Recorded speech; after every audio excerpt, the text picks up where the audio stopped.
All right, let me share my screen really quickly. Okay. All right, look good? Looks great. All right. So hi, everyone. My name is Lindsey Yazbek. I am the Green Labs coordinator, and I am under environmental health and safety. So I've been in this role for almost a year now, a little bit under a year. And I'll kind of go through and talk a little bit about Green Labs history and where the program's been and hopefully where we're going. But just so you all know, I definitely want to, a lot of this, part of the reason why I signed up for this talk is also because I want to hear from you all and hear from, what you all want to see from the Green Labs program. And I will say, too, we've really primarily in the past catered a lot to main campus. So definitely if you're at PRC, kind of, I want to hear from you all to see how I can best serve you. So we'll go ahead and get started. Okay, so very first, if Naomi, if you could launch that poll question. I don't know if I'm able to. Oh no, I am able to. So I believe you only need to answer the first one right now. But I kind of just, for my own interest, like to know what describes your familiarity with the Green Labs program. So either, you're really familiar, you've heard of us before, you've maybe worked with Green Labs before, you've heard of it, but you don't really know, we know a little bit about what we do, or you've heard of it and you've heard of us and you don't know at all what we do, or you've just never even heard of Green Labs at UT Austin at all. So if you can answer that, that'd be helpful. And then, yeah, you only have to answer that first question right now.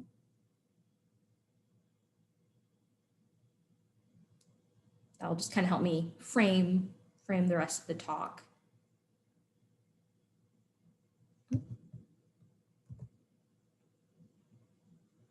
Okay, so I'll go ahead and end it in just a second. Let me go ahead. Okay, so basically I'll share, can you all see those results now, hopefully? So basically we have some people who heard about the Green Labs program and know a little bit about it, and some people who've never heard about Green Labs program before. So that's good to know, and we'll start from the very beginning. All right.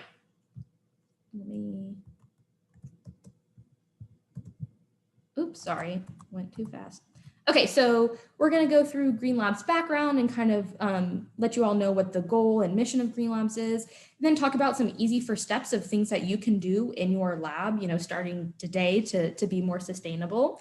Talk about some benefits to your lab, why being more sustainable will benefit your lab, and then hopefully have some discussion, and you guys can feel free to interject at any time during this presentation, or leave some comments. I don't know if I'll always see the comments since I'm sharing my screen, but I definitely want to have time for us to talk over some stuff and for me to hear from you all.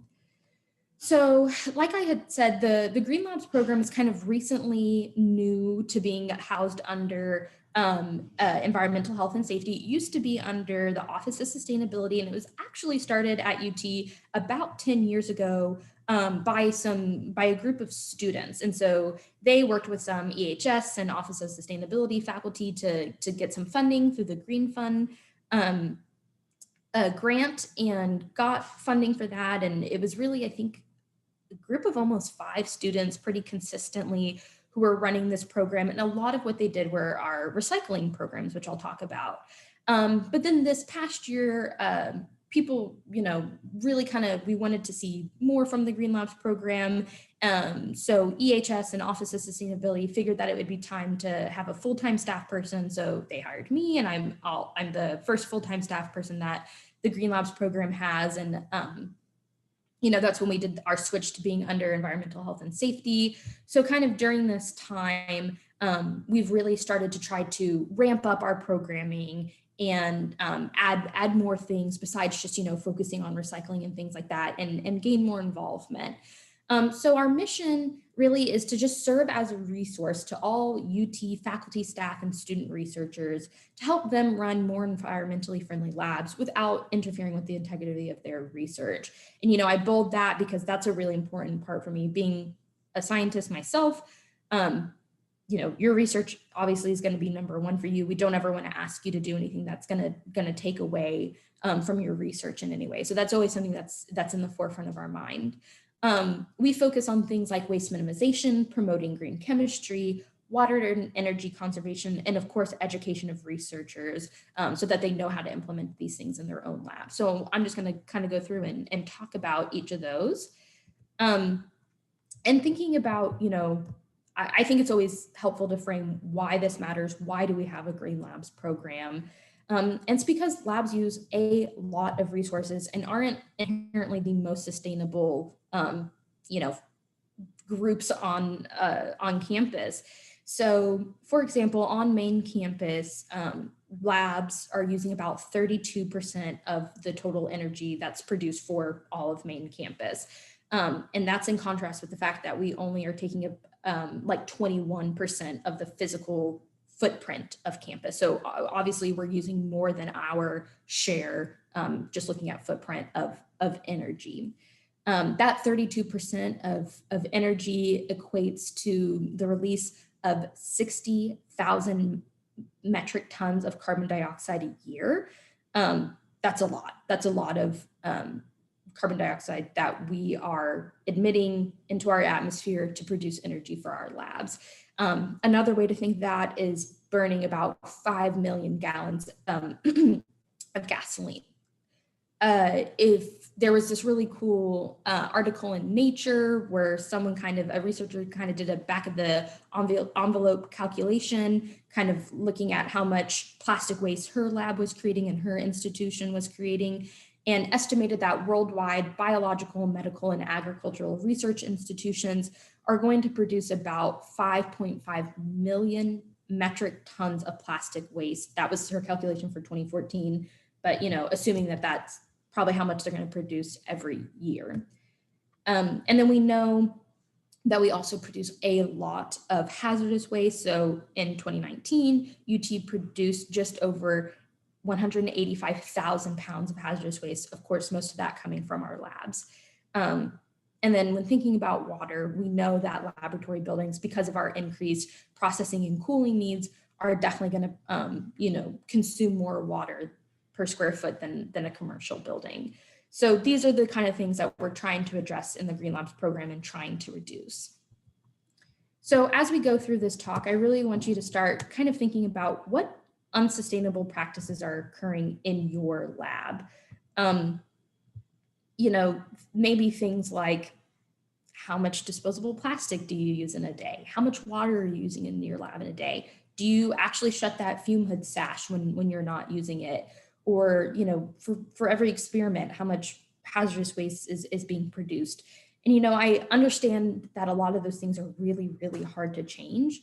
So again, like I said, today I'm going to try to give you some tips and tricks on what are some of the easy things that we can do to start to decrease our environmental impact.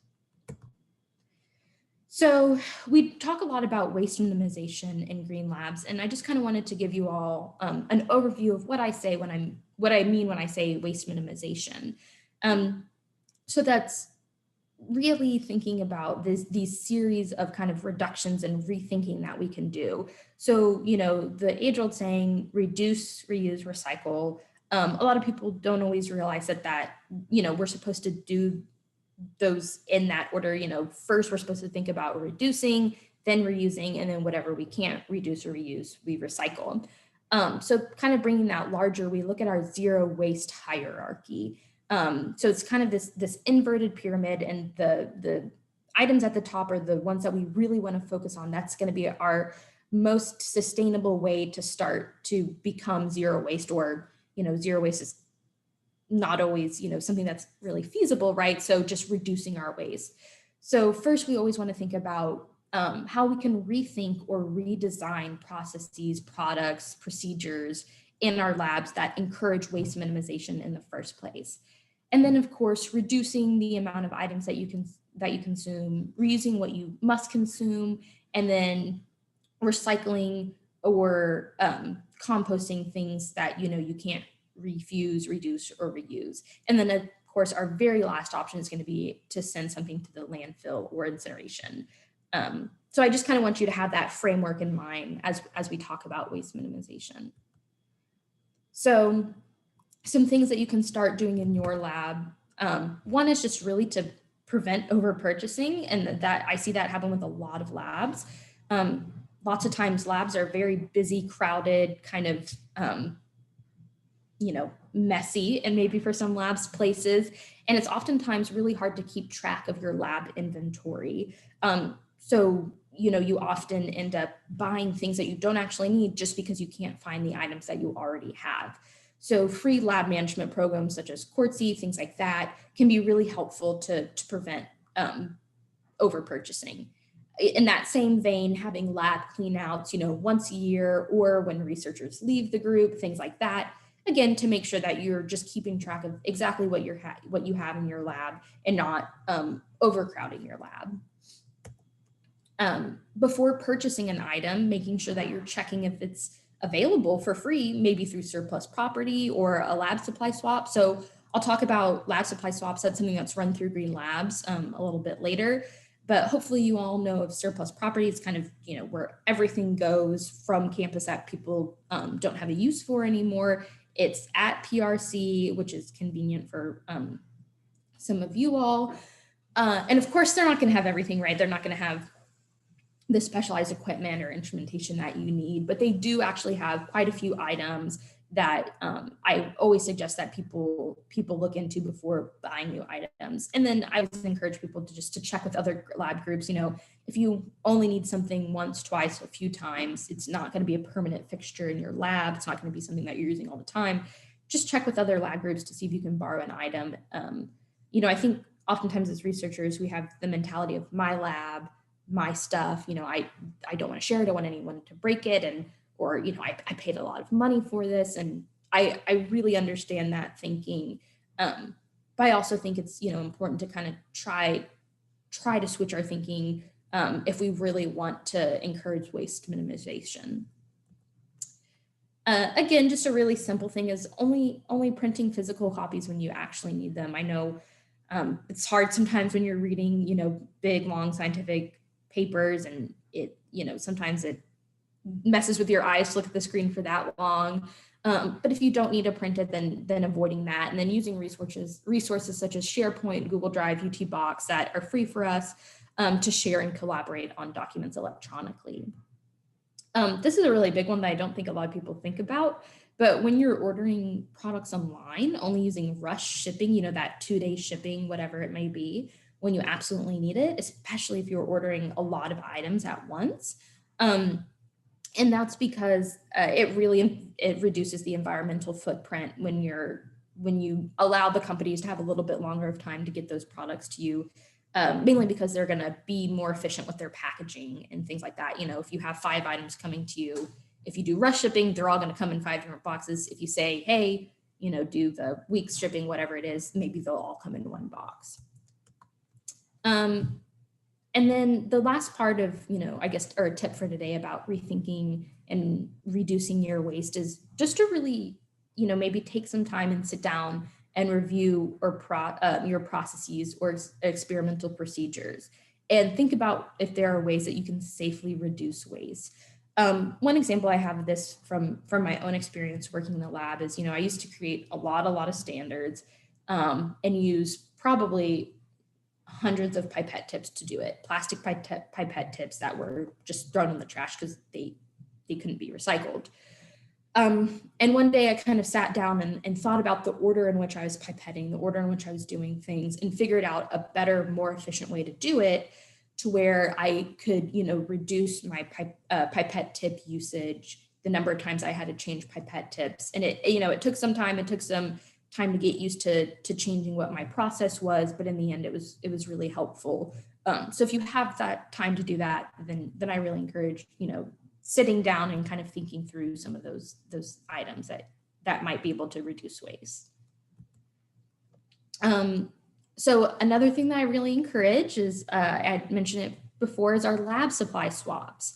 So hopefully you guys have heard about this. We had one in February of this year. Seems like a really, really long time ago now. But basically what it is we encourage researchers to bring in to kind of just a central location. Last time we held it in EER. But to bring in usable items that they have in their lab. A lot of times things like gloves that, maybe they just don't have anyone that has that size hands in their lab, beakers, old glassware.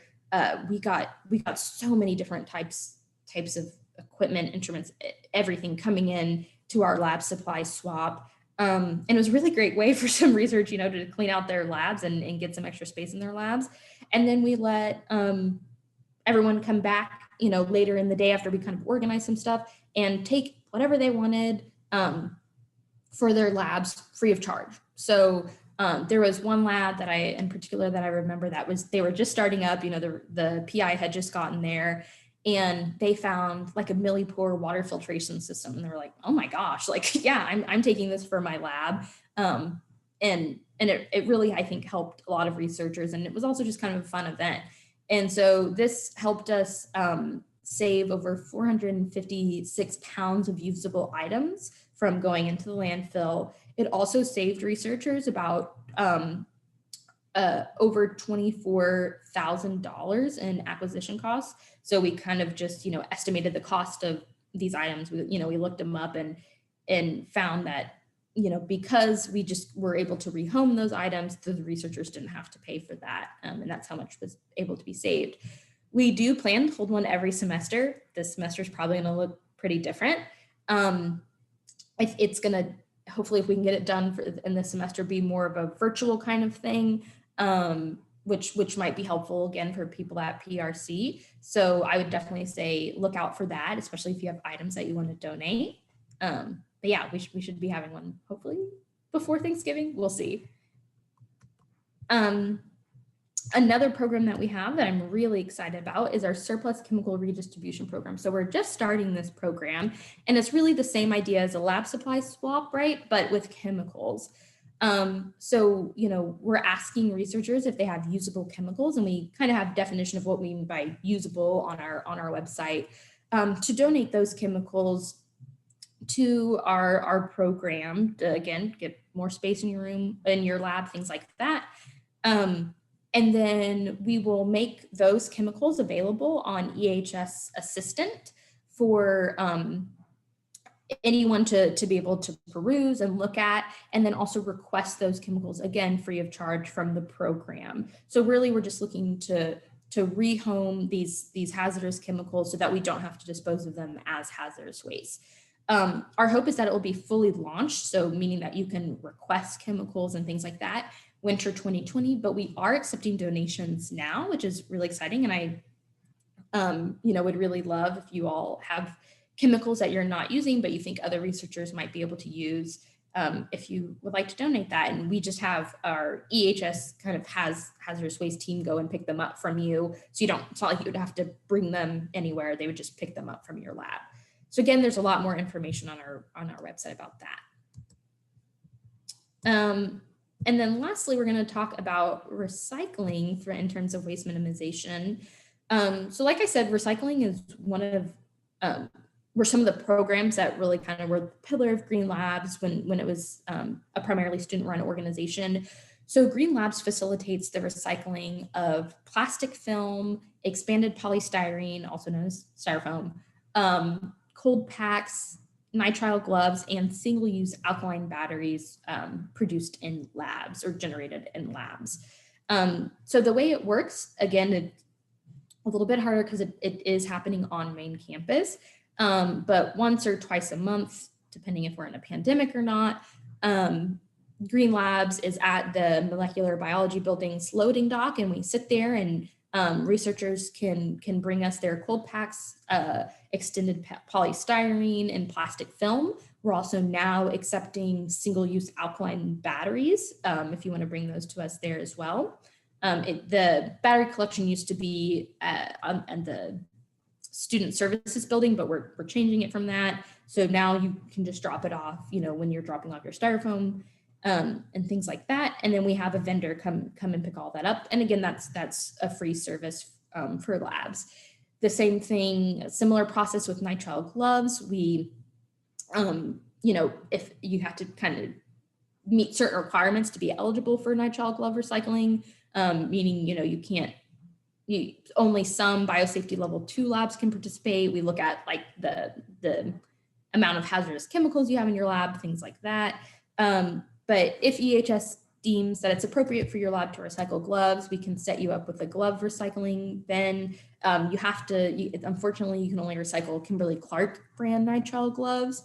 But once that's full, we just ask that the researchers take that bag to NMS, which again is on main campus, which I think, obviously presents some physical barriers for people at PRC. But like I said, I'm, that's why I wanted to talk to you all today and, work out if this is something, if you all are interested in, then, how can we make that happen for PRC? So let me know if you're interested for sure, and we can see what we can do. And then I just give some numbers here and that's all the pounds of recycling that Green Labs has helped facilitate since November of 2019. So that's really exciting to see that we're, preventing that waste from going into the landfill. Okay, the next thing that I want to talk about is green chemistry. So if you haven't heard of green chemistry, if it's not something that you're familiar with, it's not another discipline of chemistry or anything like that. It's not like organic chemistry. Really what it is, it's just a set of principles, a way of thinking about doing chemistry, creating items that is just more sustainable. So the long definition from My Green Lab, which is a great nonprofit website, is green chemistry is the selection of less hazardous, more sustainable chemicals and or the design of chemical products or protocols involving chemicals that aim to reduce or eliminate the use of or generation of hazardous substances. That's a long definition, I know. Basically, green chemistry is looking at what you're doing and thinking, okay, how can I do this to where I produce less hazardous waste and I use less hazardous chemicals?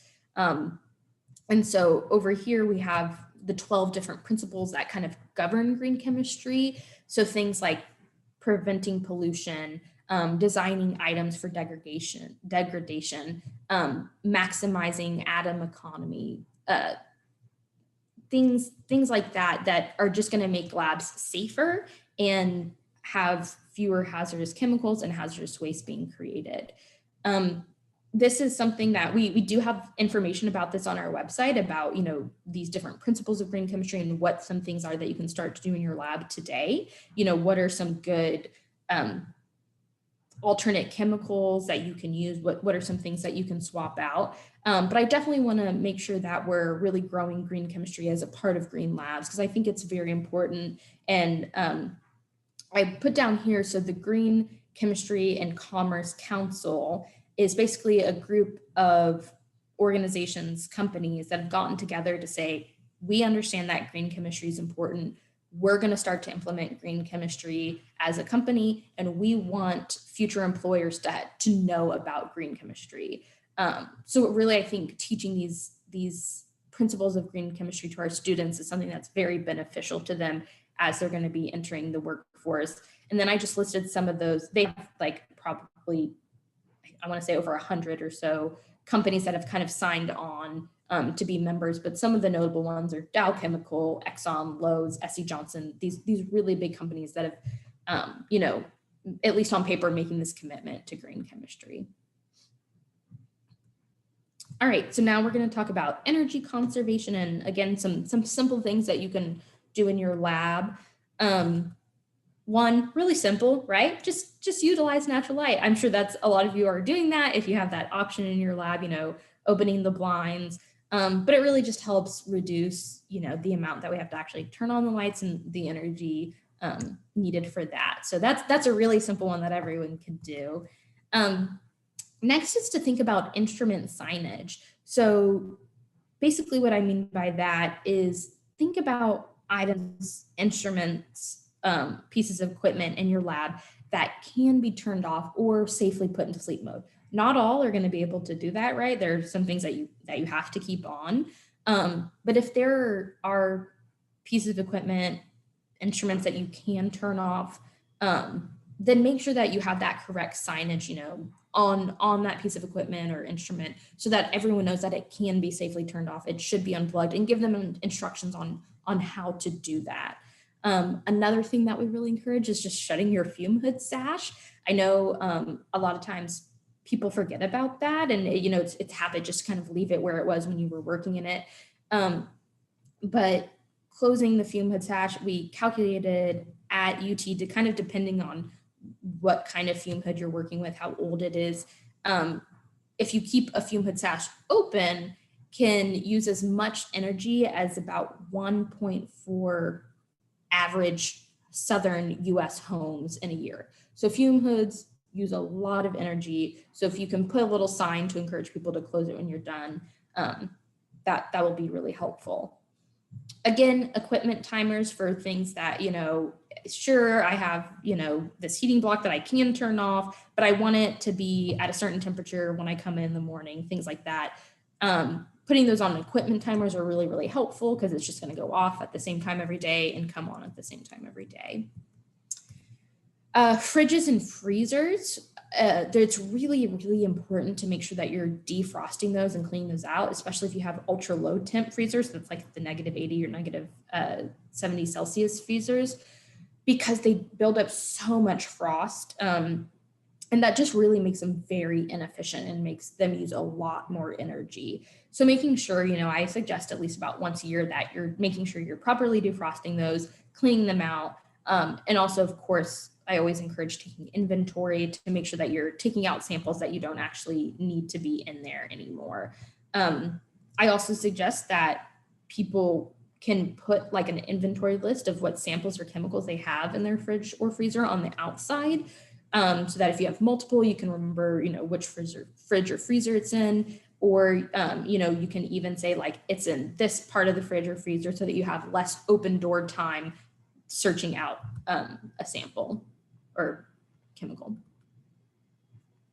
All right, and then developing end of day procedures. So this really ties into that idea of equipment timers and instrument signage. So it's basically just the idea that every day when it's the end of the day for your lab, whenever that may be, especially now that people are doing shift work and things are really crazy, what are the steps that someone needs to go through to make sure that you're really kind of shutting down, if you want to think about it, your lab at the end of the day, to make sure that overnight you're not using all this unnecessary energy. And so I kind of gave an example of that on the side. So reminding people, putting up a sign that, hey, turn off the vortexers, turn off the heating blocks, turn off the hot water baths, turn off the lights, make sure the fume hood sash is down. Just simple things like that. Or even having, especially again now, since people's schedules are really weird, having a little checklist to let you know who's out for the day, so that you can keep track of, oh, hey, I know that they use this, so I'll keep it on. I won't turn it off just yet. Or, hey, I'm the last one that's going to be in the lab today. I need to make sure that I'm turning all of these things off. We do have a virtual or an online workshop that we'll be doing to kind of walk through people how you would develop end of day procedures to help save energy and water. So again, if you're interested, then look out for that workshop. All right, water conservation. So probably the biggest, most important thing that you can do in your lab to help conserve water is to replace or retrofit single pass cooling systems with closed loop. So single pass cooling water, or sometimes called single pass processed water, is in many, many labs, and you might not even realize it. So basically what it is, it's water that comes from the faucet, it's clean, good, useful water that comes from the faucet, is used once to cool a piece of equipment, to cool an experiment, to cool an instrument, or in its processing in some way, and then sent right down to the drain. It's extremely wasteful. It costs a lot of money, right, to constantly be running water like that. And it often poses flooding risk because a lot of times you have like tubing connecting the water and things like that. People leave, the tubing pops off, and there's a lot of flooding, which then again causes, safety risk and costs a lot of money to clean up. So some things that might use single pass cooling in your lab are things like ice machines, gas chromatographs, mass specs, electron microscopes, lasers, photo processing equipment. There's a lot of different things within your lab that might be using single pass water. For those more larger pieces of equipment or instrumentation, if you do have recirculating chilled process water in your lab, you're going to want to make sure that you're tapping into that instead of tapping into, a faucet. If you're worried that whatever you're hooking it up to might contaminate the water, and you want to make sure that that water is clean before it's, being recirculated through the building again, then you're going to want to make sure that you have a filter on that equipment or instrument before it's sending that water back to the building water. Some really common equipment that uses single pass water is also condensers. So if you don't want all of your experiment to evaporate away, you use a condenser, you hook it up with that tubing, and it runs cool water through the condenser to condense whatever liquid you want. But you can replace that with things like a waterless condenser that I have pictured down at the slide. And a lot of times we also see single pass water being used to create a vacuum pump to a lot of times filter samples, right? So use an aspirator that hooks up to the water line. So instead of doing that, we encourage people to use vacuum pumps. And really single pass water is not permitted to be used on campus. So it's important that we make sure that we're not using it. Another great way to help conserve water in your lab is to only use purified water when needed. So at UT, it takes about 1.4 gallons of tap water basically to create 1 gallon of deionized water. When you're thinking about reverse osmosis systems, a lot of times they're going to reject about 50 to 80% of that feed water. So it's really just going to take a lot of water to create that really pure water. And typically the purer water is, the more water it takes to create it. So if you don't need, this purified water, then try to use either less pure water or unpurified water. Make sure that you're consolidating autoclave and dishwasher loads. So my green lab found that, what was it? I think autoclaves, each cycle that they go through can use up to 60 gallons of water, which is, I would have never thought that. And if they're older, they found that they can use up to 90 gallons of water. So you just really want to be sure that you're not running the autoclave just for one item, right? That's using so much water, and that you're really consolidating those autoclave and dishwasher loads. Again, something really easy, just report leaks as soon as you see them, either to your building manager or to facilities. I've had the person who works on autoclaves and fixing them on campus has asked me to, reiterate this point that if they don't know that it's broken, they can't do anything to fix it. So it's up to the people working in the lab every day. If you see something that you make sure that you tell someone, so we're not just wasting water unnecessarily. And then lastly, when buying new equipment, it's really important to make sure that it's water efficient. Unfortunately, there's no kind of rating system out there like we have with Energy Star that lets us know, like, yes, this piece of equipment is more water efficient. So that is something that, you would just have to ask the manufacturer or the sales representative when you're talking to them or looking into buying a large piece of equipment or an instrument, and let them know that that is something that you're interested in knowing about, so that they can hopefully give you good information. Okay, so I just went through, I know that was a lot. I just went through a lot of different things that hopefully you could, pick out a few that might be useful or helpful to do in your own lab. But I think it's also important to talk about, why this is going to benefit your lab group. Of course, doing good things for the environment is always good and helpful. But what are some benefits to your lab group personally? The first is it will help with recruiting. So especially, younger generation, the 2019 Princeton Review for College Hopes and Worries study came out, and they found that 64% of incoming students and their parents, they interviewed some parents as well, but they surveyed some, were interested in knowing about the sustainability of the campuses that they would be attending, and that would have a decision, that would be part of the decision-making process for them is, what are these universities doing to be more sustainable? So this is something that's on the forefront of many people's minds. And it can really just help your lab stand out to say, yeah, we take the time, we take the effort to make sure that we're being more sustainable.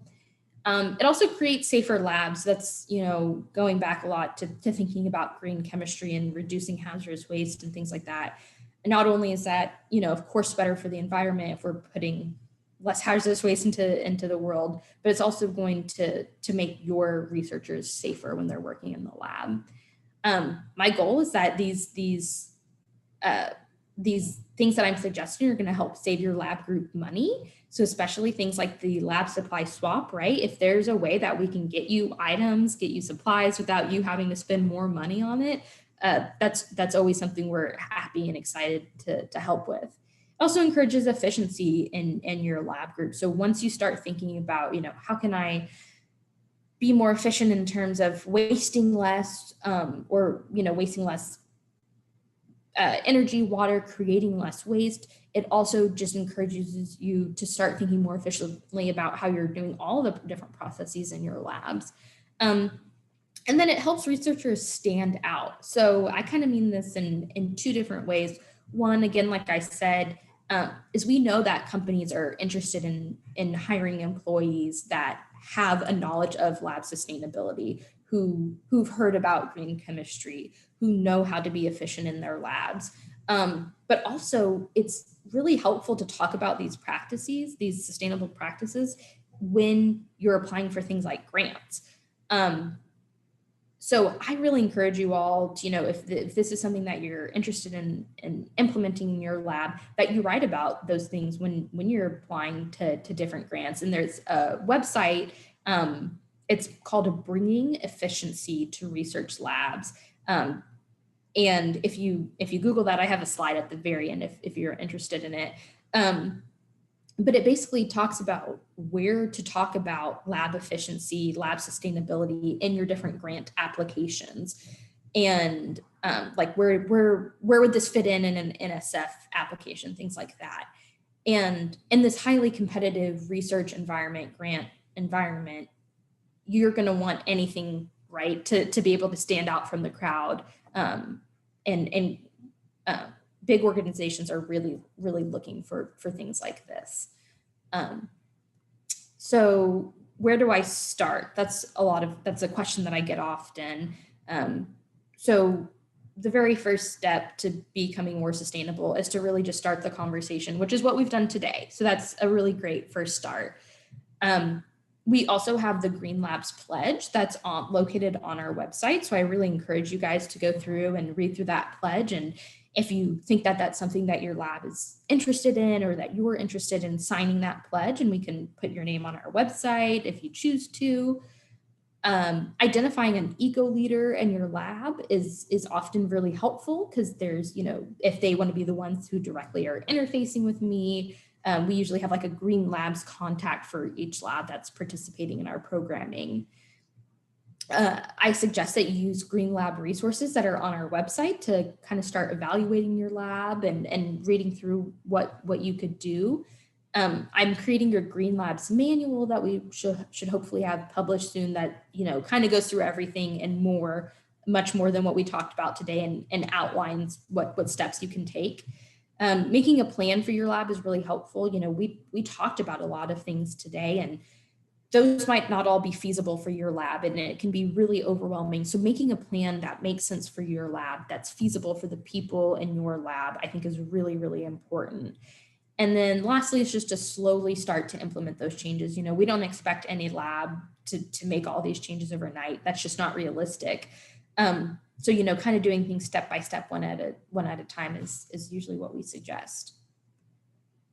Okay, so now I'm going to open up another poll question. And this is kind of when I really want to hear from you all as to what you would like to see from the Green Labs program. So we have these other initiatives that we're working on, a traveling freezer program. So that's basically if you need to defrost your freezer, but you don't want your samples to defrost while you're doing it, we can bring, you know, a freezer to you for you to switch your samples into. Do you want to see more training and workshops on, you know, how you implement these Green Lab ideas into your lab? We used to do Green Lab certifications, meaning that an individual lab could go through this checklist, and if they meet enough criteria on the checklist, they could become a certified Green Lab. We've moved away from that for a little bit, but if that is something people are interested in, I'm happy to work on bringing that back. We're also in the middle of creating a student eco-leader certification. Again, this is really, I think it's super important to educate, especially new researchers just entering the field, and to give them, you know, a sense of what lab sustainability means. So we're creating a certification program for students. If you're interested in equipment sharing programs, a fume hood sash height competition, which I know Utilities and Energy Management has done something similar before, or rebate programs, more education on green chemistry, all those kinds of things. I'll share the poll. Okay, good. Y'all already here. I'll relaunch polling. So now that I've talked about a few things, if you all want to go through again and kind of let me know which of those things seem interesting to you. And then at this time, also I'm more than happy to take any questions that you all might have, and or anything that you want to tell me that, you know, so that I can help you all out. So feel free to put in the comments or unmute your microphone, whatever it may be. And then I'll also, I can't switch sides while we're doing polling. Okay, I'll keep that up for a little if y'all want to answer that.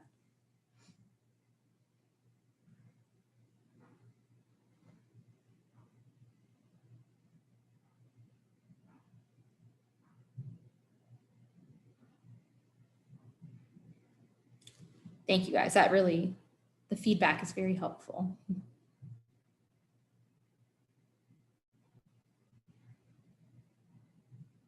Okay, I'll end polling for now, but if you want to keep letting me know, you can always put it in the comments. Okay, so then I'm gonna advance. So again, I would love to hear from you all what you want to see from the Green Labs program, what would encourage your lab to participate. And then I'll put up here, I'll keep this up. That's our website at the top of the page.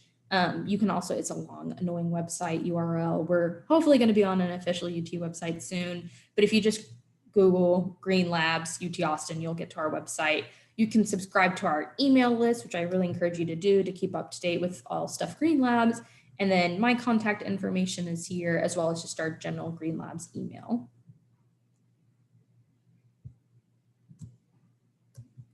Great, I don't see here. I don't want to stop sharing, but I don't see. Naomi, can you see if there are any questions in the comments? No questions yet. Okay. Just thanks for an informative talk. Okay. Don't you look? You're welcome. So I'm interested in how many of you all are at PRC versus on main campus. If you want to share that. So looking at the names I recognize, I see a lot of people who are at Pickle. Okay. But that being said, a lot of people who are at Pickle are like will split their week up when in normal non-COVID times, split your week up between Pickle campus and main campus. Okay.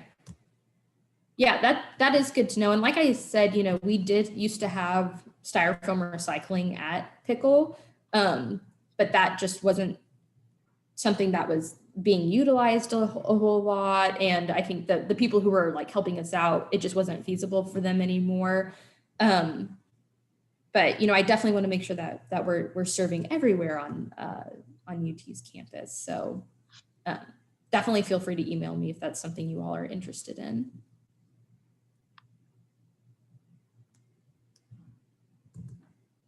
Cool. Awesome. Well, thank you so much for the talk, Lindsey. It was really cool to hear about. Of course. And you know, I look forward. If you guys have any questions or anything, you can always email me and ask me. I can also sit down individually with labs. I think that's sometimes a lot more helpful to go through and say like, okay, let's look at your specific lab and everything that's happening at your lab, and you know, make sure that I'm really catering to you. So if that's also something that you're interested, we can do that. Labs use, we would like to participate in programs. That's good to know. Yeah, that's really good to know. I think people will be interested to hear that, you know, they can kind of just chat with you to see how their lab is going and see what kind of changes they can make. Yeah. So I'm more than happy to do that always, but awesome. Great. Well, thank you guys. I appreciate it. All right.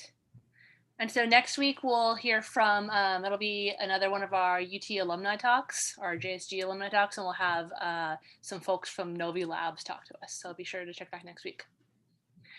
Thanks again, Lindsey. Of course. Thank you.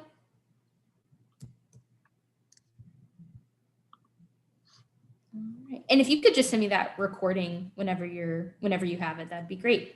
Absolutely. Bye. Awesome. Thank you. I appreciate it.